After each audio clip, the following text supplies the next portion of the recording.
నేను పెద్ద మాట్లాడడానికి ఏం లేదు, ఎందుకంటే వాళ్ళకి ఏ పని లేదు, ఖాళీగా కూర్చోన్నారు. సో వాళ్ళ వెకిలి మాటల్ని బయట పెట్టుకోవడానికి ఏదో ఒక ప్రెస్ మీట్ కావాలి వాళ్ళకి. అక్కడ ఏం లేదు, ఏం జరగలేదు. నిజంగా సత్తా ఉన్న నాయకులైతే వాళ్ళ పార్టీలో గెలిచి వాళ్ళతో ఉన్న కౌన్సిలర్ని నిలుపుకోగలగాలి. అది రాజకీయ నాయకుడి లక్షణం. నువ్వు నిలుపుకోలేక అవతల వాళ్ళ మీద పడి ఏడవడం అనేది హాస్యాస్పందం. అటువంటి అసలు వీళ్ళు మాట్లాడే మాటలేంటి? అసలు మాజీ మంత్రి అని చెప్పుకునే ఈ మాజీ ఎమ్మెల్యే ప్రసన్న కుమార్ రెడ్డి ఏ గవర్నమెంట్లో మాజీ మంత్రి అయ్యాడు? వైఎస్ఆర్సీపీలో మాజీ మంత్రియా, తెలుగుదేశం పార్టీలో మాజీ మంత్రియా? అక్కడ ఉన్న వాళ్ళకి ఎవరికి దీని గురించి అసలు మాట్లాడే అర్హత కూడా లేదు.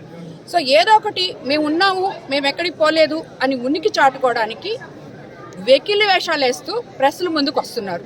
అందుకని మీ అందరికి కూడా చెప్తున్నా, ప్రెస్ వాళ్ళు కూడా వెళ్ళేటప్పుడు కొంచెం ఆలోచించి వెళ్ళండి. ఎవరు ప్రెస్ మీట్లకు వెళ్తున్నాం, వీళ్ళు ప్రజలకి ఏవి సందేశాలు ఇస్తున్నారు, గత 5 సంవత్సరాల్లో వీళ్ళు చేసిన విధానాలేంటి, వీళ్ళకి అసలు మనస్సాక్షి ఉందా, ఎన్ని ఒక్కటన్నా ఒక మనిషికి, సామాన్య మనుషులకి పనికొచ్చే పని ఒక్కటన్నా చేశారా వాళ్ళు 5 సంవత్సరాల్లో?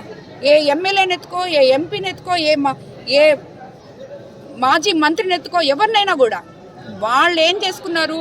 వాళ్ళకు వాళ్ళు దోచిపెట్టుకున్నారు. ఆ దోచిపెట్టుకొని దాచిపెట్టుకున్నారు. ఆ దాచిపెట్టేది ఇప్పుడు ఖర్చు పెట్టాలి. అదే 5 సంవత్సరాల్లో దాచిపెట్టుకోలేకుండా ఉండున్నారు అనుకో, ఇప్పుడు ఎవరం పెడతాం డబ్బులు, ఎవరం పెట్టమని ఇంట్లో కూర్చోండేవాళ్ళు. సో బాగా దోచేశారు, దాచిపెట్టుకున్నారు.